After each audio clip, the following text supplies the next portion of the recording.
নমস্কাৰ। পাঠ কৰিবলৈ লৈছোঁ অতুলানন্দ গোস্বামীদেৱৰ উপন্যাস নামঘৰীয়াৰ 10ম খণ্ড। মই বনগাঁৱৰ পৰা আহিছোঁ। এওঁ মোৰ পেহী। এই বুলি কৈ বুঢ়ীৰ ফালে হাউলি কোমলকৈ ক'লে, মই মোনা, পেহী অ'। বুঢ়ীক নামঘৰীয়াই চিৰাগ খুন্দিব পৰা হৈ থকাৰ পৰা দেখিছে। কৌতো কাহানিও এনেকুৱা মোনা নে থৈলা যেন আপোন মানুহ থকা বুলিতো শুনা নাছিল। ভালেই হ'ল, বুঢ়ীৰ মুখত পানী এটোপা দিবলৈ কোনোবা এজন আহিল। মই শুনিছিলোঁ পেহীৰ গা ভাল নহয় বুলি, পিছে ইমান অসুখ বুলি শুনা নাছিলোঁ।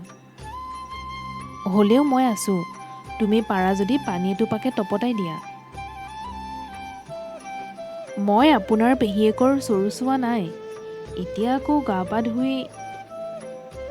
আও, তুমি ইমান ভকত নে? এই বুলি কৈ মোনা বোলাজন নিজেই সোমাই গ'ল জুহালখন কেনি আছে চাবলৈ।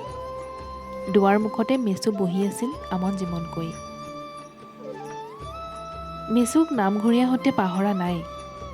তাইকো সময় হ'লে কিবা এটা খাবলৈ দিয়ে, মেকুৰীজনীয়েহে নেখায়।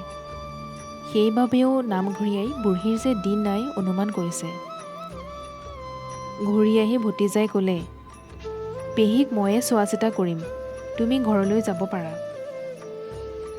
বৰ ভাল হ'ব বুজিছেনে, আমিও কোৱা কৰি আছিলোঁ বোলো এই সময়ত মুখত পানী এটোপা দিবলৈকে আপোন মানুহ এজন থাকিলে ভাল।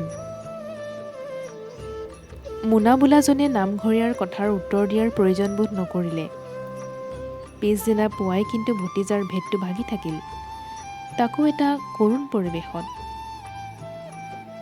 ৰাতিয়ে নামঘৰীয়াৰ গাটো চেবাইছিল, সেইবাবে নিচেই পুৱাতে এবাৰ খবৰটো কৰি যাওঁ বুলি বুঢ়ীৰ ঘৰ সোমালহি। দেখি নামঘৰীয়া বিচূৰ্তি হ'ল। বুঢ়ীৰ নিচেই আপোন ভতিজাকে নাকে মুখে সোপা এটা লৈ প্ৰায় অচেতন বুঢ়ীৰ বাউসী এটাত ধৰি জোকাৰি আছে আৰু মুখৰ সোপাৰ মাজেদি সুধিছে, ক, নকৱ কেলেই, ক'ত আছে, ক। ঘৰটো দুৰ্গন্ধ। নামঘৰীয়া আগবাঢ়ি আহিল, মাত দিলে, এহ ভতিজা দেউতা, কি কৰে আৰু গোন্ধাইছে কি এয়া? মোনা টভক মাৰি ৰ'ল এখন্তেক, তাৰ পিছতে গুজৰি উঠিল। কাপোৰে কানিয়ে বেয়া কৰিলে বুঢ়ীয়ে, এতিয়া আকৌ চামোন হৈ দেখুৱাইছে। অ' হৰি, আপুনি ভতিজাকটো হৈ সেইফালেহে অঁতাব লাগিছিল। চাওঁ গুচক, আঁতৰ হওক তাৰ পৰা, মই চাওঁ কি কৰিব পাৰোঁ। নামঘৰীয়াৰ কথা শেষ নহওঁতেই বাখৰৰ মাকো আহি পালেহি। তেওঁ লগে লগে অনুমান কৰিলে পৰিস্থিতিটো। তুমি ঘিণ কৰিবা নেকি বাখৰৰ মাক? কাপোৰবোৰ সলাই উলিয়াই দিয়া, মই ধুই আনোগৈ। নকৰোঁ, অকণ ৰ'ব, ওৰণিখন টানি সৰুকৈ ক'লে বাখৰৰ মাকে। মুখত সোপাটো লৈয়ে মোনা ঘৰৰ বাজ ওলাল। বাখৰৰ মাকে চৰিয়া এটাত পানী এচৰীয়া লৈ যিমান পাৰে আলফুলে বুঢ়ীৰ কাপোৰবোৰ সলাই টোপোলা এটা কৰি একাষৰীয়াকৈ থৈ গালে মুখে পানী মোহাৰি দিলে। চাওঁ দিয়া কাপোৰবোৰ, মোৰ আকৌ পলম হৈ যাব সিফালে। নামঘৰীয়াই দুৱাৰৰ সিপাৰৰ পৰা মাত লগালে, ময়ে নহ'লে অলপ পিছত ধুই আনিমগৈ। নালাগে, মোক দিয়া উলিয়াই, বুঢ়ীৰ কাষৰ পৰা আঁতৰি নাযাবা আজি। বাখৰ বা ৰুদ্ৰ আহিলে এটাক বহুৱাই থৈহে যাবা। মই গা পা ধুই নামঘৰ সামৰিহে আহিব পাৰিম। বুঢ়ীৰ কাপোৰখিনি দি থৈ যাম, মেলি দিবা ৰ'দত। সেইমতেই দুপৰীয়া নামঘৰীয়া আহি দেখে ঘৰখন নিমাও মাও। ৰুদ্ৰই বুঢ়ীৰ বিচনাৰ কাষতে বহি টোপনিয়াই আছে। মোনা আগফালে পিৰালিত আমন জিমনকৈ বহি আছে। বুঢ়ীৰ টোপনিহে, একেবাৰে অচেতন নহয়। নামঘৰীয়া ওলাই আহি মোনাৰ ওচৰতে মাটিত বহিলহি। সুধিলে, ভতিজাদেৱে খোৱাৰ কিবা কৰিলেনে? বাখৰৰ মাকে কিবা এটা কৰিব বুলি কৈ গৈছে। ভালেই হ'ব, পিছে এটা কথা নহয় ভতিজাদেউ, আপুনি হ'বলা বুঢ়ীৰ পইচা পাতিৰ কথা সুধিছিল তেনেকৈ ঠেকেচা মাৰি অথনি পুৱা। মোনাই একো নেমাতিলে। বুঢ়ীৰ একো নাই নহয় হেৰি, সোপাকে হাত কৰিলে বংশী গোপালে। বংশী গোপাল কোন? মোনাৰ মাতটো ডাঙৰ হ'ল এইবাৰ। আছে এজন, তেওঁৱে বুঢ়ীৰ মাটি বাৰী টকা পইচা গোটেইবোৰ সামৰি থলে। তেওঁ কেনেকৈ ল'ব পাৰেহে? কোননো তেওঁ?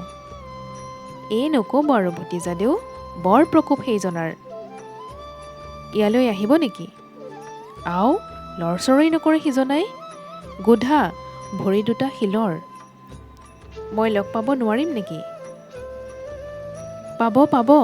আপুনি যাওঁ বুলিলে বাখৰক মাতি লগতে লৈ যাব। পিছে তেওঁৰ পৰা একো আশা নকৰাই ভাল, বুজিছে। বাৰু দেখা যাব সময়ত। হওক বুলিছে ভতিজাদেউ, সময় হ'লে এনেই ওলাব নহয় সকলো কথা। আপুনি বহক তেনেহ'লে, মই এতিয়া যাওঁ। বাখৰ আহিবনে এইফালে এতিয়া? আহিব আহিব, মই পঠাই দিম বাৰু। তেওঁ চিনি পায় নহয় বংশী গোপালক। পায়, কেলেই নেপাব, তাকে লৈ যাব। নেৰিব আপুনি, আমাকো কম লটিঘটি কৰা নাই দেই সেইজনাই। দেখিছেই নহয় কেনেকৈ সেয়া লটি ল'ব লগা হ'ল ৰাতিপুৱাই। তেওঁৰে হুকুম বুজিছে, নকৰোঁ বুলিবলৈ সাহ কাৰ আছে? আপুনিহে পাৰে যদি তেওঁক বইচ কৰিব পাৰিব। ভতিজাদেউৰ কিবা খোকোজা লাগিল। মানুহটোৰ কথাবোৰ কিবা বেকা বেকা দেখোন। বাৰু আহকচোন বাখৰ। বাখৰ আহিছিলেই। মোনাই কথাষাৰ কওঁতে ঢেক ঢেকৈ হাঁহি দিবৰ মন গৈছিল, নেহাঁহিলে।